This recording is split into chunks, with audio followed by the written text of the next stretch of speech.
মোবাইলের চার্জ চলে গেলে যতটুকু টেনশন আপনি করেন, নামাজ ছেড়ে দিলে ততটুকু টেনশন করেন না কেন? কথা বলেন ঠিক কিনা?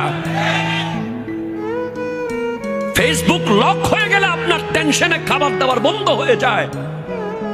আপনি আবার নবীর সামনে দাঁড়াতে পারবেন? আপনি আল্লাহর সামনে কেমনে দাঁড়াবেন? আল্লাহ তো আপনার পক্ষে গিয়ে ফেরেশতাদের বিরুদ্ধে গিয়েছিল। আল্লাহ বলছেন ইন্নী জাইলুন ফিল আরদি খলিফা, আমি জমিনে আমার খলিফা বানাবো, মানুষ বানাবো। ফেরেশতারা বলছে আতাজালু ফিহা মান ইউফসিদু ফিহা ওয়া ইয়াসফিকু দিমা, আপনি কাদেরকে বানাবেন যারা জমিনে গিয়ে মারামারি কাটাকাটি করবে তাদেরকে?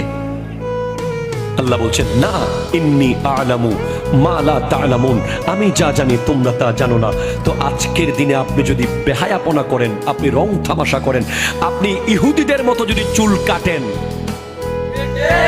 কথা জোরে বলেন ঠিক কিনা? চুলের এদিকে ঘষা মারা, এদিকে আগা মারা, ওইদিকে মাথা মেরে দেওয়া, আনারস কাট, এগুলো মুসলমানের চুল নয়, এগুলো ইহুদিদের চুল। কথা বলেন ঠিক কিনা?